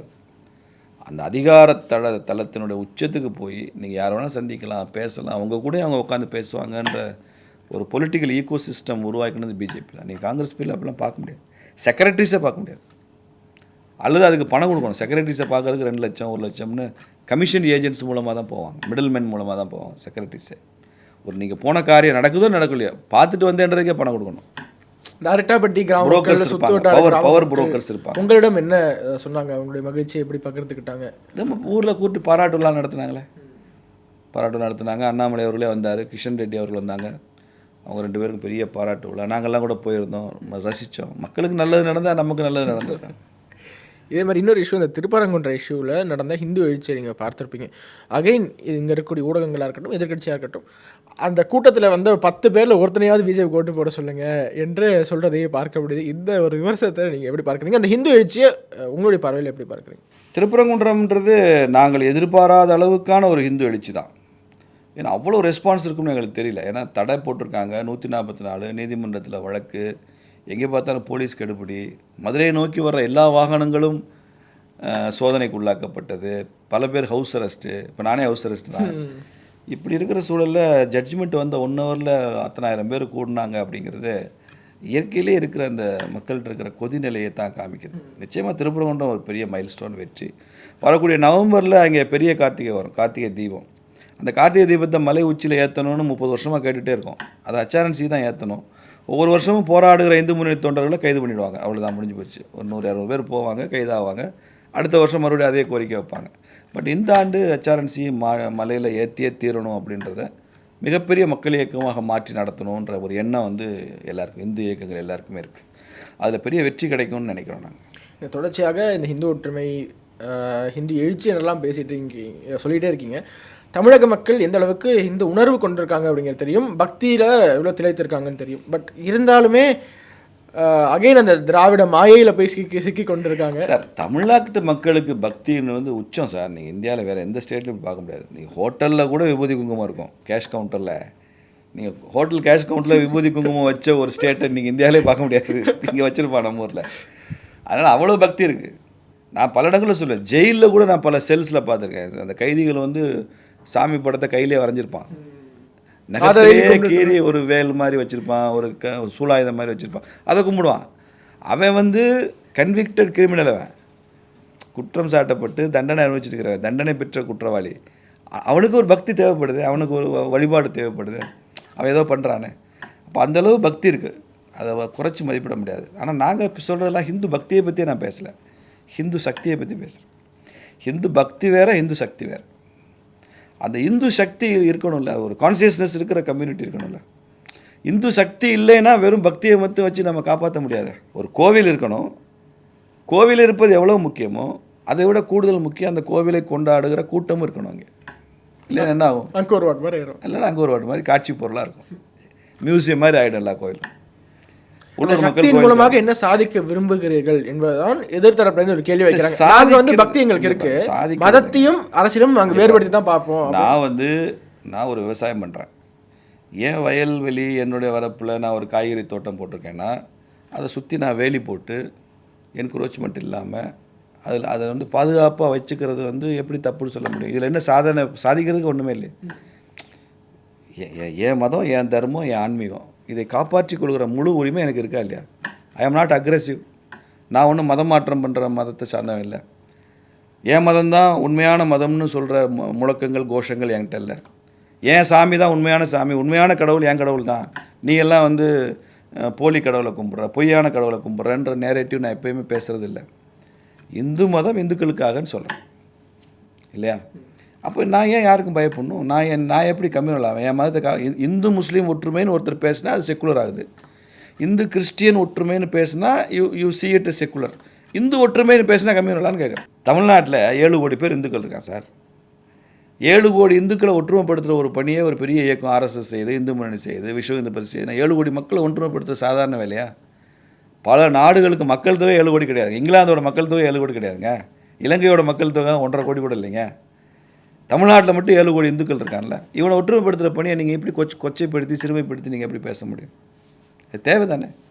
முஸ்லீம் ஒற்றுமையாக இருக்கான், கிறிஸ்டின் அவங்களும் ஒற்றுமையாக இருக்காங்க, இந்து ஒற்றுமையாக இல்லையே. ஒற்றுமையே இல்லாத இந்துக்களையும் ஒற்றுமைப்படுத்தி இருக்கிற முஸ்லீம்களையும் எப்படி இந்து முஸ்லீம் ஒற்றுமைன்னு எப்படி படுத்த முடியும்? இவனும் ஒரு ஆர்கனைஸ்டாக இருக்கணும், அவனும் ஆர்கனைஸ்டாக இருக்கணும். அப்போ தான் ரெண்டையும் ஆர்கனைஸ் பண்ணுறதுல அர்த்தம் இருக்குது இல்லையா? ஒரு கணவன் மனைவி, அண்ணன் தம்பினா அண்ணனும் படிச்சிருக்கணும், தம்பியும் படிச்சிருக்கணும். அண்ணனோட ஸ்டேட்டஸ், தம்பியோட ஸ்டேட்டஸ் ரெண்டும் ஓரளவு சமமாக இருந்தால் தானே அந்த இடத்துல ஹார்மனி வரும். அதைத்தான் நாங்கள் விரும்புகிறோம். அதை தவறுன்னு சொல்ல முடியாது. இந்து மதத்தின் மீது மதமாற்றம் என்ற தாக்குதல் தொடுக்கக்கூடாதுன்னு சொல்கிறேன். நான் என்ன தப்பு? நான் பல உதாரணங்களோட சொல்கிறேன். ஒவ்வொரு வருஷமும் இந்தியாவில் பல மொழிகளில் ஆயிரக்கணக்கில் பகவத்கீதை அச்சடித்து வருதா இல்லையா? தமிழில் பகவத்கீதை வருது, மலையாளத்தில் வருது, தெலுங்கில் வருது, ஹிந்தியில் வருது, ஆயிரக்கணக்கில் வருதுன்னு வச்சுக்கோங்க. இஸ்கான்லாம் பகவத்கீதை அடித்து கொடுக்குறத வேலையாக வச்சுருக்காங்க. பட் பகவத்கீதை யாருக்காக அச்சடிக்கப்படுகிறது? இந்துக்களுக்காக அச்சடிக்கப்படுது. ஒவ்வொரு வருஷமும் இந்தியாவில் லட்சக்கணக்கில் பைபிள் வேறு மொழிகள் அச்சடிக்கப்படுதா இல்லையா? பைபிள் யாருக்காக அச்சடிக்கப்படுத்தி கொடுக்குறது? அதுவும் இந்துக்களுக்காக தானே. சார் நான் கேட்குறேன், இந்த ஊடகம் மூலமாக கேட்குறேன், எது செக்குலரிசம்னு கேட்குறேன். இந்த நாட்டில் பைபிள் அச்சடித்தாலும் இந்துக்களுக்கு, பகவத்கீதை அச்சடித்தாலும் இந்துக்களுக்குன்னா வாட் இஸ் திஸ்? இப்படி செக்குலரிசத்தை எப்படி காப்பாற்ற முடியும்? நீங்கள் பைபிள் அச்சடித்து நான் கிறிஸ்டியனுக்கு கொடுப்பேன்னு சொல்கிற ஒரு சம்பிரதாயம், ஒரு மத ரீதியான அணுகுமுறை இருந்தால் அதில் எனக்கு என்ன பிரச்சனை? குரானை அச்சடித்து நான் முஸ்லீம்களுக்கு கொடுப்பேன்னு சொன்னால் எனக்கு பிரச்சனை இல்லை. குரானை அச்சடித்து நான் இந்துக்களுக்கு கொடுக்குறது தான் குரான் அடிக்கிறேன்னு சொன்னால் I will object. But you brand me as communal. நான் பகவத்கீதை அச்சடித்து உனக்காக கொடுக்குறேன். கிறிஸ்டியன் ஸ்கூலில் போய் நான் கிறிஸ்டியனுக்கு பகவத்கீதை கொடுத்துட்ருக்கேன். அவன் தானே பைபிள் கொடுக்குறான். என் பிள்ளைக்கு பைபிள் கொடுக்குற அதிகாரம் அவனுக்கு எங்கேருந்து வந்தது? அப்போ இது தப்பு இல்லையான்னு கேட்குறேன். மகாத்மா காந்தி ஆப்பிரிக்காவில் ஃபோனிக்ஸ் செட்டில்மெண்ட்டில் அந்த சத்தியாகிரகிகளுடைய பிள்ளைகளுக்கெல்லாம் மத பாடம் நடத்தணும்னு சொல்கிறார். ரிலிஜியஸ் எஜுகேஷன் இருக்கணும். அங்கே எல்லா ரிலிஜனும் இருக்காங்க. அப்போ முஸ்லீம் குழந்தைகளுக்கு இஸ்லாமிய பற்றின எஜுகேஷன் கொடுக்குறாரு. முஸ்லீம் வாத்தியாரை வர வச்சு செஞ்சு அவங்களுக்கு பாடம். கிறிஸ்டியன் பிள்ளைகளுக்கு கிறிஸ்டியன் எஜுகேஷன் கொடுக்குறாரு. இப்போ இந்து பிள்ளைகளும் நிறையா இருக்குது. ஆனால் டெக்ஸ்ட் புக் இல்லை. தென்னாப்பிரிக்காவில் டெக்ஸ்ட் புக் இல்லை, அது பிரிண்டில் எதுவும் இல்லை. என்ன கொடுக்குறது தெரியல. இவரே சிலபஸ் எழுதுறாரு பேப்பரில், கையெழுத்து பிரதி மாதிரி பேப்பரில் எழுதி சிலபஸ் தயார் பண்ணி இந்து பிள்ளைகளுக்கு இந்து மதத்தை பற்றி இவரே பாடம் நடத்துகிறார். ரிலிஜியஸ் எஜுகேஷனாக என்னென்னா அவன் மதத்து பாடத்தை அவன் பிள்ளைகளுக்கு சொல்லிக் கொடுன்றது தான் ரிலிஜியஸ் எஜுகேஷன். நான் என் மதத்தை உன் மேலே சொல்கிறதுக்கு தான் இருக்கேன். வேலுக்குடி கிருஷ்ணா இந்து தர்மத்தை பேசுகிறாரு, துஷ்யந்த் ஸ்ரீதர் இந்து மதத்தை பற்றி பேசுகிறாரு, இந்துக்களுக்கு தானே பேசுகிறாரு. கிறிஸ்தவ பாதிரியார்களும் கிறிஸ்தவ பிரசங்கிகளும் கிறிஸ்தவ மதத்தை இந்துக்களுக்கு தான் பேசுகிறாங்க. அப்போ இந்த கன்வெர்ட்டிங் நேச்சர் இல்லை, ப்ரொசலைட்டேஷன் சொல்லுவோம், இந்த பெரிய அளவில் மதமாற்றம் பண்ணுறது கூடாது. கன்வர்ஷன், இன்னொரு மதத்தில் இருக்கிறவனை மாற்றிக்கிற அதிகாரம் யாருக்கு இருக்குது? காந்தி என்ன சொல்கிறார் ஒரு இடத்துல, I will not even secretly pray, ரகசியமாக பிரார்த்தனை கூட பண்ண மாட்டேன். எப்படி? எ person from other faith should come to my faith. இன்னொரு மதத்தில் இருக்கிறவன் என் மதத்துக்கு வரணும்னு பிரார்த்தனை கூட பண்ண மாட்டேங்கிறாரு, சீக்ரெட்டாக கூட ப்ரேயர் பண்ண மாட்டாங்க. அதான் சார் இந்துத்துவம். இந்துத்துவம்ன்றது அதுதான். என் மதம் எனக்கு, உன் மதம் உனக்கு.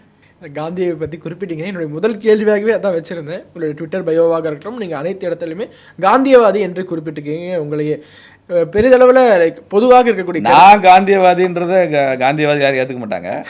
ஐ am student of Gandhian thoughts, Gandhian philosophy, அவ்வளோதானே தவிர நான் என்னை ஒரு காந்தியவாதியாகவே தகவமைச்சு கொள்ளலை. கதராடை இணைஞ்சிக்கிறது அந்த ப்ராக்டிஸில் எவ்வளோ பெரிய philosophy of, நான் அதுக்குள்ளே போகலை. அந்த வாழ்வியல் நான் எடுத்துக்கிட்டது இல்லை. ஏன் கேட்குறாங்கன்னா, பொதுவாகவே ஒரு பொது புத்தின்னு சொல்லுவாங்களே, அதில் ஹிந்துத்துவவாதிகள் என்றால் காந்திக்கு எதிரானவர்கள், ஆர்எஸ்எஸ்காரங்கன்னா காந்திக்கு எதிரானவர் என்ற ஒரு மித் இன்னுமே இருக்கு. அது தப்பாக புரிந்து கொள்ளப்பட்டிருக்கு. ஆர்எஸ்எஸ்லேயே காலையில் ஏகாத்மதா ஸ்தோத்திரம்னு சொல்கிறோம். நமஸ்தே சதாவத்சலேன்னு பிரார்த்தனா பாடுற மாதிரி இது இருக்குது. ஏகாத்மத ஸ்தோத்திரத்துக்குன்னு ஒரு இது இருக்குது. இது பிரார்த்தனை.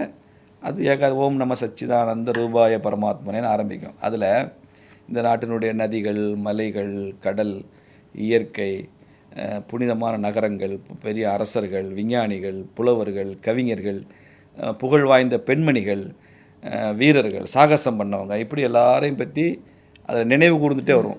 யாரெல்லாம் இந்தியாவிற்கு தேசத்திற்கு புகழ் சேர்த்தாங்களோ அவங்களெல்லாம் அது புராண கேரக்டராக இருந்தாலும் சரி, ராமன் கிருஷ்ணன்லாம் புராண பாத்திரம்னு சொல்லுவீங்க. பட் அந்த மாதிரி புராண கேரக்டர்ஸையும் உள்ளடக்கி வரலாற்று பாத்திரங்களையும் உள்ளடக்கி வரக்கூடிய ஒரு நீண்ட பாடல். அதில் காந்தி பேர் இருக்கே. காந்தி பேரை அன்றாடம் தனது பிரார்த்தனை பாடலில் வைத்துக்கொண்டு அவரை நினைவு கூறுகிற ஒரே இயக்கம் ஆர்எஸ்எஸ் தான். காங்கிரஸ்காரர் என்னைக்காவது காந்தி பேர் சொல்கிறான்னா சோனியா காந்தி பேர் சொல்லுவான், மகாத்மா காந்தி பேரை எங்கே சொல்கிறான்? தப்பாக தவறான புரிதல். உங்களுக்கு எந்த கொள்கை, காந்தியினுடைய எந்த கொள்கை? எல்லாமே தான் தேசத்துக்கான கொள்கை தான். அதில் சின்ன சின்ன வேரியேஷன்ஸ் இருக்கும். Too much of stress on நான் வயலன்ஸில் கொஞ்சம் டிஃப்ரென்ஸ் ஆஃப் ஒப்பீனியன் வரத்தான் செய்யும். Too much of stress on செக்யுலரிசமும் இருக்குங்கிறாங்க. உதாரணத்துக்கு சார், எப்படி யூதர்கள் வந்து they should offer themselves into gas chambers, Hindu should offer themselves to create a better world for Muslims என்றெல்லாம் பேசுனது ரொம்ப அப்படிலாம் பேசலைங்க. நிறைய விஷயங்கள் அது டிஸ்டார்ஷன் இருக்குது, திரிப்புகள் நிறையா இருக்குது. ஸ்பீச்சை கோட் பண்ணி அவர் என்ன பண்ணுறாருனா எல்லா இடத்துலையும் நீ ஃபைட் பண்ணாட்டி நீ கவர்டுன்னு தான் சொல்கிறார். அஹிம்சைன்ற பேரில் நீ உன்னை வருத்திக்கிறது, நீ செத்து போகிறதெல்லாம் இல்லை. You should fight for justice. You fight against injustice. அந்த இடத்துல செத்துப்போ அப்படிங்கிறார். ஃபைட் பண்ணுன்றார். நீ வந்து கோழையாக இருந்துக்கிட்டு நீ அஹிம்சை பேசுனீன்னா, அவர் காந்தி சொல்கிறாரு, எலிகள்லாம் சேர்ந்து ஒன்றா மாநாடு போட்டு ஒரு தீர்மானம் போட்டு இந்த பூனையை நாங்கள் மன்னிச்சிட்டோம் அப்படின்னு சொல்கிற மாதிரி இருக்கும். எலிகளால் பூனையை ஃபைட் பண்ண முடியாது. அப்போ எல்லாம் சேர்ந்து இந்த பூனையை மன்னிச்சிடும் தீர்மானம் போட்டால் எப்படி இருக்குமோ, அது மாதிரி அநீதியை வந்து நாங்கள் ஏற்றுக்கிறோம்னு சொன்னீங்கன்னா நீ கவர்டு. You should fight. இப்போது ஒரு பெண்ணை வந்து பாலியல் பலாத்காரம் பண்ண ஒருத்தன் வர்றான், பாலியல் வன்முறை பண்ண வர்றான். அப்போ அந்த பொண்ணு என்ன செய்யணும்? உங்கள் அகிம்சைப்படி சொல்லுங்கள் அப்படின்னு ஒருத்தர் கேட்குறாரு. அந்த பொண்ணு நகத்தை வச்சு கிளி அவனன்றான் அப்படிங்கிறார். பல்ல வச்சு அவனை கடி. உன்னால் எவ்வளோ, உங்கள்கிட்ட ஆயுதங்கள் இல்லை கையில், நேரம் எவ்வளோ முடியுமோ மூர்க்கத்தனமாக அவனை தாக்கு. உன்னது புனிதத்துவத்தை உன் கற்பை காப்பாற்றிக் கொள்வதை தவிர வேறு அகிம்சை பாடம் எதுவும் தேவையில்லைன்னு தான் சொல்கிறார். பிறகு என்ன வேணும் உங்களுக்கு? நவகாலியில் கலவரம். காந்தி ஒரு ஊரில் இருக்கார். பக்கத்தில் ஒரு 5 கிலோமீட்டரில் இன்னொரு ஊரில் பெருசாக கலவரம் வெடிச்சிருச்சுன்னு தகவல் வருது. அவர் தான் கூட பேத்தியை கூட்டிகிட்டு போயிருக்காரு. காந்தியோட பேத்தியை நடு இரவில் அந்த ஊருக்கு போன்றார். அந்த ஊரில் போய் அமைதியை கொண்டு வர்றதுக்கு என்னென்ன பண்ணணுமோ நீ பண்ணு அப்படின்ட்டு அனுப்பிச்சிட்டு சொல்கிறாரு. இன்னும் 2 நாள் எனக்கு செய்தி வரணும், அந்த ஊரில் கலவரம் சரியாகி அமைதி வந்துருச்சுன்னு எனக்கு செய்தி வரணும். அப்படி இல்லைன்னா அமைதியை கொண்டு வரும் முயற்சியில் உங்கள் பேத்தி செத்து போயிட்டான்னு செய்தி வரணுன்றார். அமைதியை கொண்டு வர முயற்சியில் உங்கள் பேத்தி செத்து போயிட்டா, அவளை கொண்டுட்டாங்கன்னு செய்தி வரணும். இல்லை அமைதியை உங்கள் பேத்தி கொண்டு வந்துட்டான்னு செய்தி வரணும், போயிட்டோம். இதெல்லாம் எவ்வளோ பெரிய ஒரு வில் பவர் இருக்கிற ஒரு மனுஷனால் இதெல்லாம் பேச முடியும். Gandhi is the most miss understood person in Indian politics. அது தப்பாக அகிம்சை அது இதெல்லாம் தப்பாக புரிஞ்சுக்கிட்டேங்க.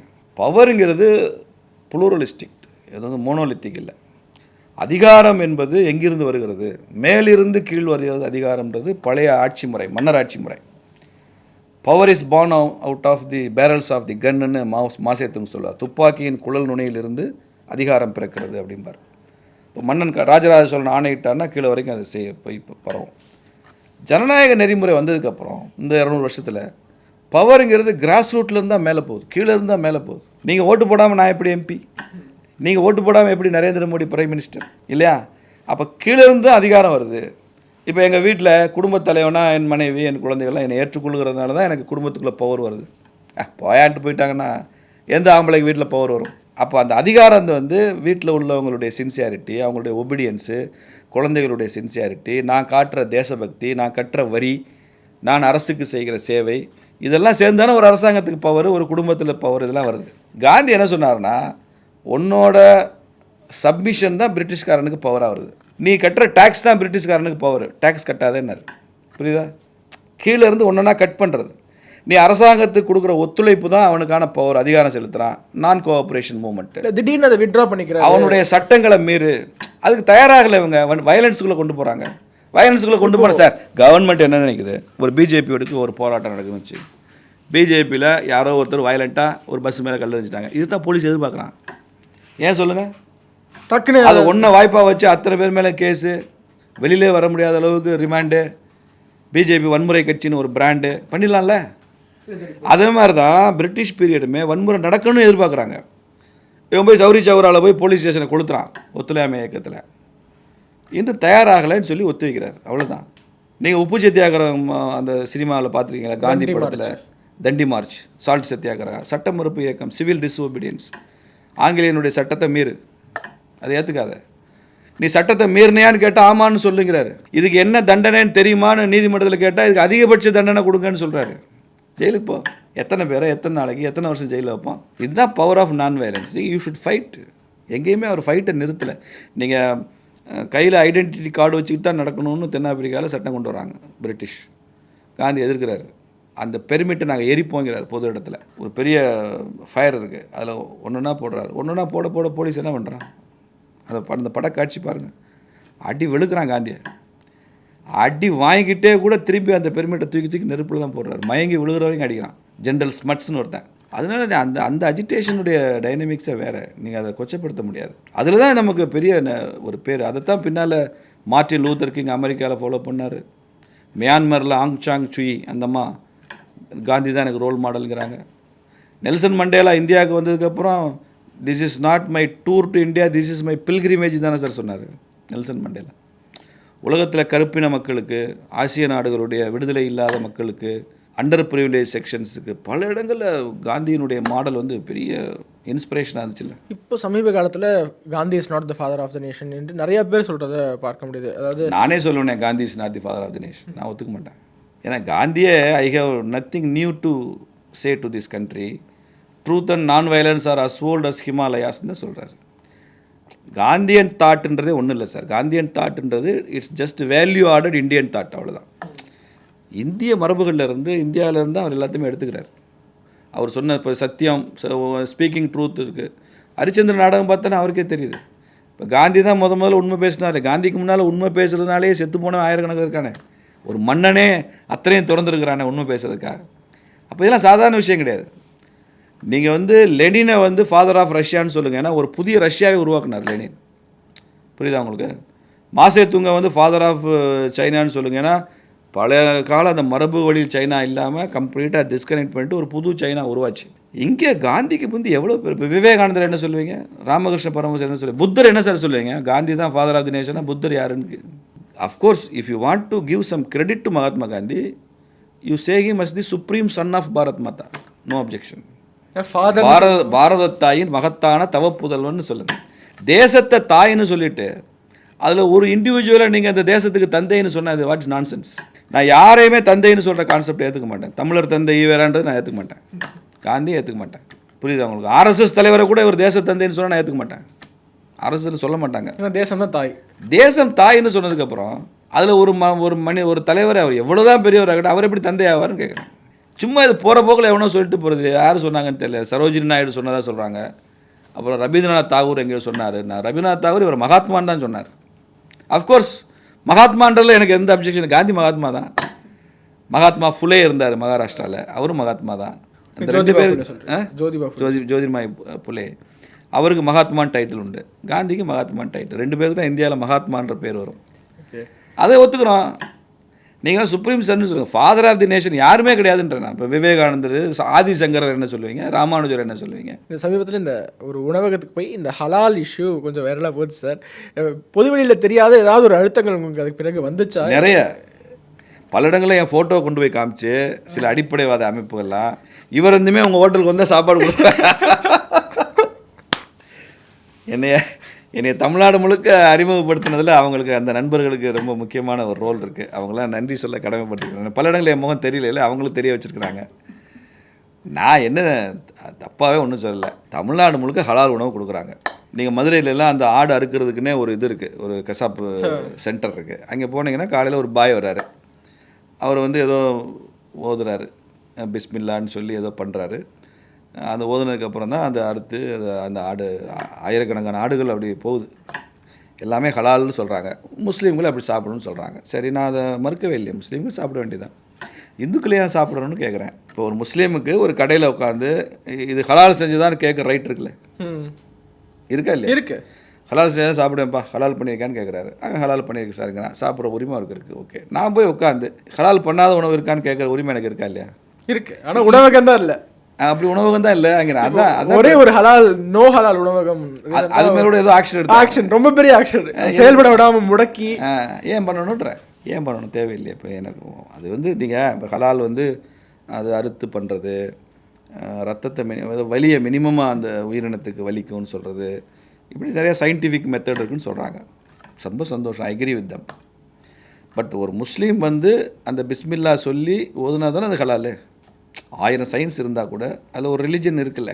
இங்கே ஹலால் எக்கானமியே பில்ட் ஆகுது. அப்படியே ஹலால் எக்கானமி அது தனி சப்ஜெக்ட். நம்ம இன்னொரு தடவை நான் அதெல்லாம் பேச விரும்புகிறேன். நீங்கள் கட்டுமான பொருட்களுக்கு ஹலால் சர்டிஃபிகேட் வாங்குறாங்க, க்ளோத் இது உனது துணி டெக்ஸ்டைலுக்கு ஹலால் வாங்குறாங்க, மெடிசின்ஸுக்கு ஹலால் வாங்குறாங்க. இதுக்கு ஒரு நிறுவனம் வந்து இது ஹலால்னு சர்டிஃபை பண்ணுது. அப்போ அவங்க ஒரு பேரல் எக்கானமியாக அது ஏதோ போயிட்டுருக்கோ அப்படிங்கிற இது வருது. இப்போ அதுக்கான தரவுகள் நிறைய வந்துட்டுருக்கு வெளியில். சில பத்திரிகைகள்லாம் கூட ஆங்கில பத்திரிகையில் ஹலால் எக்கானமி அப்படின்றத பற்றி அதை ஃபோர்ஸி பண்ணி இது எப்படிலாம் போகும்ன்றத பற்றி எழுதியிருக்கிறாங்க. அது அவ்வளோ நல்லது இல்லை அது ஹலால் எக்கானமிங்கிறது. அது ஏன் அப்படி பண்ணணும்னு தெரில எனக்கு. நம்ம அதில் ISI BISன்னு ஸ்டாண்டர்ட் சர்டிஃபிகேஷன் இருக்குது. ஒவ்வொரு பொருளுக்கும் சர்டிஃபிகேஷன் இருக்குது. அடல்ட்ரேஷன் இருக்கக்கூடாதுன்னு ரூல்ஸ் இருக்குது, FSSI ரூல்ஸ் இருக்குது. இந்த சர்டிஃபிகேட்ஸ்லாம் இருக்குது. அது போதும். இதுக்கு தனியாக ஒரு ஹலால் சர்டிஃபிகேட் ஏன் தேவைப்படுதுன்னு எனக்கு தெரில. ஓகே, இதை ஐயா ஸ்டாலின் அவர்கள் தான் விளக்கணும். இல்லை பினராயி விஜயன், கேரளாவில் தான் அதிகமாக ஹலால் இருக்குது, அதனால் அவங்க தான் விளக்கணும். அப்படி ஒரு தேவையில்லாத விஷயத்தை ஏன் கொண்டு வராங்கன்னு தெரில எனக்கு. நிறைவாக அனைவருக்குமே வாழ்க்கையில் ஒரு சில கோல்ஸ் இருக்கும். இந்த வாழ்க்கை இதற்காகத்தான் என்று. அப்படி உங்களுக்கு இந்த வாழ்க்கை இதற்காக தான் என்றால் ஏதாவது சின்ன கோல்ஸ், ஷார்ட் டேர்மாக இருந்தாலும் சரி, லாங் டேர்மாக இருந்தாலும் சரி? சார், எனக்கு சின்ன வயசுலேருந்து ஐ ஆம் டீப்லி இன்ஸ்பயர்ட் பை பாரதியார், விவேகானந்தர். இதெல்லாம் ரொம்ப இன்ஸ்பிரேஷனாக இருக்கும். நீங்கள் காந்திகிட்ட, ராமகிருஷ்ண பரமஹம்சர்லாம் ரொம்ப மெச்சூர்டு வியூஸ் இருக்கும். நீங்கள் சின்ன வயசில் பாரதியை படிச்சிங்கன்னா வச்சுங்க, ஒரு எமோஷன் இருக்கும், ஒரு ஸ்பிரிட் இருக்கும். அதில் பாரதியாருடைய ஒரு பாட்டு சொல்கிறேங்க பாருங்க. உற்றவர் நாட்டவர் ஊரார் இவருக்கு உண்மைகள் கூறி இனியன செய்தல் நற்றவமாவது கண்டீர். உற்றவர் கூட இருக்கிறவங்க, உற்றவர் நாட்டவர் ஊரார், நம்ம ஊருக்காரங்க, நம்ம தேசத்துக்காரங்களாம் உண்மைகள் கூறி இனியன செய்தல் நற்றவமாவது கண்டீர். இது நல்ல பெருந்தவம் வேறொன்றும் இல்லை. அது மாதிரி ஒரு RSS சுயம் சேவுக்கு சார், இந்த மாதிரியான நல்ல விஷயங்கள் செய்கிறது, தேசத்துக்கு செய்கிறது, சக மனிதர்களோட அவங்களுக்கான ஒரு வாழ்க்கையில் அவங்களுக்கு எதாவது கிடைக்கணும், நம்மளால் முடிஞ்சால் அவங்களுக்கு எதாவது நல்லது நடக்கணும்னு நினைக்கிறது, இதெல்லாம் ஒரு தவம் சார். அது எனக்கு அது ரொம்ப ஒரு பேஷனேட்டான கவிதை வரிகள். அது அல்டிமேட்லி என்னுடைய ஆஸ்பிரேஷன் அதுதான். நான் வந்து பவருக்காக அரசியலில் இருக்கிறது அதெல்லாம் தேசம் மக்கள் அவங்க அரசியலில் 3 வகையான ஆட்கள் இருப்பாங்க. ஒருத்தர் வந்து ஐடியலிஸ்ட் வந்து அவங்க கொள்கைக்காக, இந்த மனித வாழ்க்கையில் ஏதாவது ஒன்று பண்ணணும் தேசத்துக்காக அப்படிங்கிற ஹையர் ஐடியல்ஸை நோக்கி போகிறவங்க ஐடியலிஸ்ட்டாக இருப்பாங்க, லட்சியவாதிகள். அடுத்த கேட்டகரி கேரியரிஸ்ட்டாக இருப்பாங்க. கேரியரிஸ்ட் யார் அப்படின்னா, ஏதாவது ஒன்று கிடைக்கணும், அவங்க நல்லவங்க தான், சேவை செய்வாங்க, எல்லாம் பண்ணுவாங்க, பட் அவங்களுடைய ஈகோ திருப்தி அடையணும். இப்போ அவங்க வந்து ஒரு மாவட்ட தலைவர்னு சொல்லணும், ஒரு மண்டல தலைவர்னு சொல்லணும், இப்போலாம் சொன்னால் அவங்களோட ஈகோ திருப்தி அடையும், நல்லா வேலை செய்வாங்க. நம்ம அவங்களை குறைச்சே மதிப்பிட முடியாது. ஐடியலிஸ்ட்டுக்கு என்ன மரியாதை கொடுக்குறோமோ அந்தளவு கேரியரிஸ்ட்டுக்கும். இன்னும் சொல்ல போனால் அன்சக்ஸஸ்ஃபுல் ஐடியலிஸ்ட்டை விட சக்ஸஸ்ஃபுல் கேரியரிஸ்ட் நாட்டுக்கு தேவை. கண்டிப்பாக. நான் லட்சியவாதின்னு சொல்லிட்டு சும்மா உட்காந்து தூங்கி எழுந்திரிச்சிட்டு போகிறவனை விட சக்ஸஸ்ஃபுல் கேரியரிஸ்ட் நாட்டுக்கு ரொம்ப உதவுவாங்க. அப்படி கேரியரிஸ்ட்ன்றது 2வது வகை. அவங்களுக்கு ஏதாவது இருக்கணும், இல்லைன்னா அவங்க ரொம்ப சோர்வு அடைஞ்சிருவாங்க. பொறுப்பு கொடுக்கணும், ஏதாவது ஒன்று அவங்களுக்கு அங்கீகாரம் இருக்கணும். அவங்களுக்கு அங்கீகாரம் பெருசாக இல்லைன்னா கூட சின்ன அங்கீகாரம், ஒரு பாராட்டு, ஒரு அவார்டு. ஒரு 3வது கேட்டகரி தான் மோசம், ஆப்பர்ச்சுனிஸ்ட். அந்த ஆப்பர்ச்சுனிஸ்ட் என்ன பண்ணுவான்னா, he will graph that opportunity. ஒவ்வொரு இடத்துக்கும் உள்ள நுழைஞ்சோடனே அவன் இதுக்காக கான்ட்ரிபியூட்டே பண்ணியிருக்க மாட்டான். இதில் நமக்கு என்ன ஷேர் கிடைக்கும்னு நினச்சிக்கிட்டே எல்லாம் அவனுடைய அப்ரோச் அப்படி தான் இருக்கும். இப்போது சமைக்க வந்தவங்க, சாப்பிட வந்தவங்கன்னு 2 கேட்டகரி இருக்கு இல்லையா. ஒரு வீட்டுக்கு நான் வர்றேன், இப்போ பெண்கள் உங்கள் வீட்டுக்கு உங்கள் நாத்தனார், உங்கள் தங்கை வந்தாங்கன்னா அவங்க கூட நின்று உங்கள் மனைவியோடு சேர்ந்து சமைக்கவும் செய்வாங்க. இப்போ நான் வரேன்னு வச்சுங்க, அவங்க வீட்டுக்கு சாப்பிட தான் வருவேன் நான். அப்போ 2க்கு வித்தியாசம் இருக்கு இல்லையா. அந்த மாதிரி இந்த ஆப்பர்ச்சுனிஸ்ட்டு எந்த கட்சிக்குமே அவங்க போக தயாராக இருப்பாங்க, எப்படி வேணாலும் கட்சி மாறுவாங்க. அவங்களுக்கு தேவை வந்து ஏதாவது ஒரு வாய்ப்பு கிடைக்கணும் அப்படிங்கிறது தான் இருக்கும். பட் இந்த கட்சி மாதிரி வர்றவங்க எல்லாருமே ஆப்பர்ச்சுனிட்டி சொல்லிட முடியாது. சில பேர் ஜென்யூனாகவே நல்ல விஷயங்களுக்கு தேடி புரிதல் ஏற்பட்டு கட்சியோ சித்தாந்தத்தையோ second later stage of the லைஃப்பில் மாற்றிக்கிறவங்க நிறைய பேர் இருக்காங்க. கேரளாவிலே நிறைய மார்க்சிஸ்ட்டுகள் RSSக்கு வந்திருக்காங்க, பிஜேபிக்கு வந்திருக்காங்க. ஒரு புரிதல் ஏற்பட்டு நிறைய நக்சலைட்டுகள் ஜெயிலில் போய் ராமாயண மகாபாரதம் படித்து நக்சலைட்டை விட்டுட்டு தேசிய இயக்கங்களுக்கு வந்தவங்க நிறைய பேர் இருக்கிறாங்க. அவங்களாம் நீங்கள் ஆப்பர்ச்சுனிட்டி சொல்லக்கூடாது. இப்போ பிஜேபியிலே நிறைய டிஎம்கே ADMKலேருந்து எம்எல்ஏக்கள், முன்னாள் அமைச்சர் நிறைய பேர் வந்திருக்காங்க. அவங்க they are more sincere then the BJP காரியகர்த்தாஸ். அந்தளவுக்கு சின்சியராக வேலை செய்கிறவங்க நம்ம கட்சியில் இருக்கிறாங்க. நான் சொல்கிற ஆப்பர்ச்சுனிசம்ன்றது கட்சிக்குள்ளே பொதுவாகவே ஒரு பொலிட்டிக்கல் ஆப்பர்ச்சுனிசம் இருக்க, அது வந்து ரொம்ப டேஞ்சர். அவங்க வந்து என்ன, இப்போ ராகுல் காந்தி இருக்கார், என்ன வேணாலும் பேசலாம். அவர் ஸ்டாலின் இருக்கார், இன்னைக்கு ஒன்று பேசலாம், நாளைக்கு ஒன்று பேசலாம். இதெல்லாமே ஆப்பர்ச்சுனிசம் தான். நான் வந்து எனக்கு ஸ்லைட்டாக அந்த ஐடியலிஸ்ட்டுகள் மேலே லேசாக ஒரு ஈர்ப்பு இருக்கும். அவங்கள மாதிரி இருக்கணும்னு முயற்சி பண்ணுவேன். நான் ஐடியலிஸ்ட்டான்னு எனக்கு தெரியாது. ஆனால் அப்படியே நிறைய ஐடியலிஸ்ட்டு லட்சியவாதிகளோடு நான் என் வாழ்நாள் முழுக்க நிறைய பேரை பார்த்துருக்கேன், பயணம் பண்ணியிருக்கேன். அவங்க பக்கத்திலே இருந்து நிறைய விஷயங்கள் கற்றுக்கிட்டு இருக்கேன். அது காந்தியன் ஏரியாவாக இருக்கலாம், ஆர்எஸ்எஸ்ஸாக இருக்கலாம், பிஜேபியாக இருக்கலாம். அப்படி ஒரு பெரிய பயணம் போயிட்டு இருக்கிறதுனால எனக்கு அவங்க மேலே ஒரு சின்ன ஈர்ப்பு உண்டு. அதை நோக்கி தான் நான் போகிறேன்னு தான் நான் நினைக்கிறேன். எனக்கு ஒன்றும் பெரிய ஆஸ்பிரேஷன்ஸ் இருக்கிற மாதிரி தெரியல எனக்கு. நீங்கள் பதவி கொடுங்க கொடுக்காதீங்க, சீட்டு கொடுங்க கொடுக்காதீங்க, கட்சியில் பொறுப்பு கொடுங்க கொடுக்காதீங்க, அதை பற்றி எனக்கு பிரச்சனை கிடையாது. I will continue my work, I will continue my journey. திடீர்னு இந்த சமீபத்தில் இந்த சாவா திரைப்படம் வெளியில் வந்தது. சாவா திரைப்படத்துக்கு அப்புறமாக உங்களோட ஒரு பேட்டி பார்த்தேன், அவுரங்கசீப் என்று இந்த நாட்டில் யாருமே பெயர் வைத்துக் கொள்வது கிடையாது என்று. அது மட்டும் இல்லாமல் இந்த சாவா திரைப்படம் வந்ததுனால தான் அந்த நாக்பூர் கலவரமே என்று சில பேர் பேசிகிட்டு இருக்காங்க. இது முதல்ல இந்த படம் பார்த்தீங்களா, சாவா திரைப்படம்? நீங்கள் முழுசாக பார்க்கல, அங்கங்கே பிட்டாக சில காட்சிகள், டீசரு, அப்புறம் படம் பார்த்துட்டு வந்தவங்க சொல்கிறது அப்படி பார்த்துருக்கேன். நான் படம் பார்க்காததுக்கு ஒரு காரணம் வந்து என்னால் அந்த செகண்ட் ஹாஃப் மேலே கிளைமேக்ஸ்லாம் என்னால் பார்க்க முடியாதுன்னு நினைக்கிறேன். நான் இந்த கொடூரம் மட்டும் இல்லை, ஒரு எப்படி தர்மத்துக்காக தேசத்துக்காக எவ்வளோ இன்னல்களை கஷ்டங்களை சந்திச்சிருக்காங்கன்னு எல்லாம் பார்க்குறப்ப மனசு உருகி போயிடும்.